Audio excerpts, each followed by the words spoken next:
Howdy!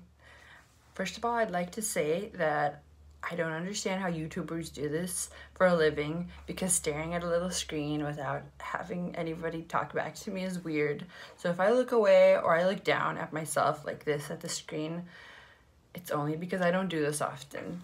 But anyways, my name is Angelina Sorokin, and I am an artist who lives in California. And I am excited to talk to you guys today because 10 years ago, I graduated from high school. This year it would have been, it's 10 years. And I just remember how much I enjoyed my art class and how I was given so much freedom to do the artistic things that I wanted to do. And so you guys have a really, really amazing art teacher. So you should really take in everything that she says. But I just want to talk to you guys today about the importance of obviously art as a whole, but just staying curious in your own artistic paths.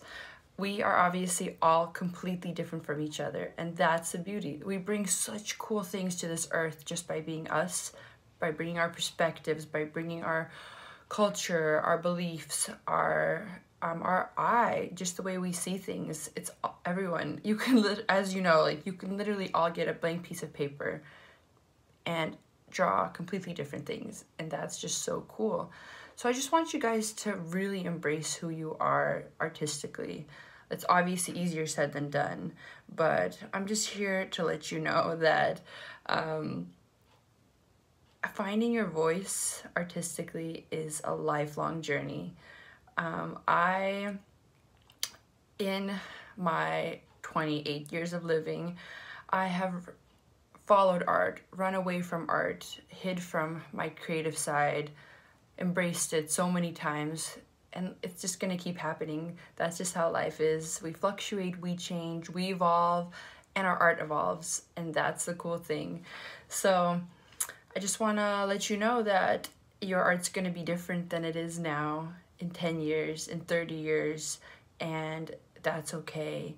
You're gonna find new disciplines, new ways of thinking, and I want you to follow those things because there's a reason that those, the calling is in your heart for certain things. For instance, like I personally love creating experimental art where, for instance, one of your assignments this week is, or maybe the assignment this week is going to be creating, using toilet paper as a filter, a photography filter. So obviously with this, with the coronavirus going on and everything around it, I just wanted to, and obviously toilet paper being a hot commodity, I wanted to bring some, like a funny factor or just kind of some comedic relief to the situation. So I took a little piece of toilet paper and I just turned it into a photo filter, cut out some little holes, and I just tried to see the world in a different view from it. I tried to see myself in a different light through it. And the thing is, I had fun with it, and some cool photos came out of it, and I just experimented. It's an easy thing in the sense that you don't need lots of materials. All you need is an eye for things, and you're good to go. So I hope you guys have fun with it. I have a notepad in case I forget things. Let me take a little quick gander. Okay, I wanted to talk to you guys about the fact that even with this experiment that you're going to work on with photography and toilet paper, you might fail, and that's okay as long as you're having fun with it. It doesn't matter, the end content isn't what matters. Sometimes in art, I think we think the very end result is what matters, but the end result sometimes sucks, right? Sometimes I look at my own things, some paintings, some pottery, and I am not impressed with myself. I know that I could do better, and you might feel the same way too for certain things, and that's okay because it's the process that counts, not the end result. You're getting better, you're learning, you're figuring out what you do like, what you don't like. Sometimes I like to step back and I try to think about why I don't like a certain thing that I made. I made it, I should love it, but that's not necessarily the case, right? Because you're not perfect, surprise, I'm not perfect. So our art can't be perfect. And that shouldn't be our, kind of like, that shouldn't be the thing that's in our mind when we're creating art.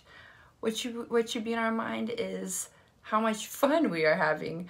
Failing, not failing, doing something, not doing something. It's all part of just the fun of creating art.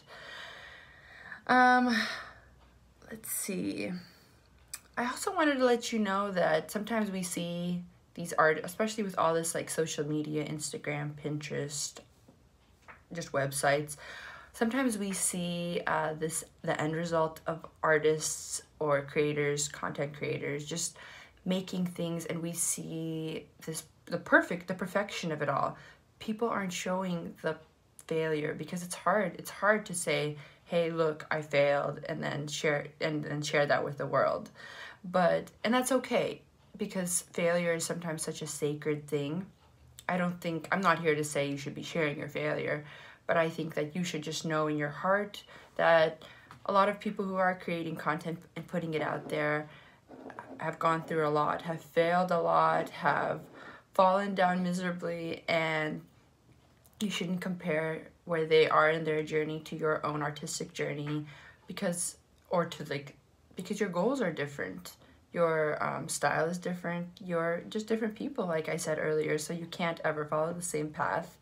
I definitely fall into that trap of comparing myself to other illustrators or designers, but I'm here for my own reason, and I have to follow my own path, and you should too. And that's all I have to say about that. But let me check out my notepad here. I personally love abstract art. I create abstract paintings. I guess I could show you a few. I have them here. I love experimenting, and I kind of like not throwing away things, because sometimes they, like I said, they just don't look the way I want them to. Like, for instance, this, it's very thick right here. You obviously can't touch it, but I can. But this was there's a piece behind this that I really did not like. And then years later, I took it out. I put oil paint on it. I decided to do a very textured effect to it. And now I really love it. And so that's the beauty of just failure. Sometimes you can recycle it later, or you obviously learn from it, and you don't do it again in the same way. I also love like abstract or just like weird objects. This one time, maybe 8 years ago, I went into a plexiglass store, and they have this, it's called Taps Plastic here in town. So it's basically like a two-sided canvas. It's kind of hard to photograph or see because obviously things mirror in it.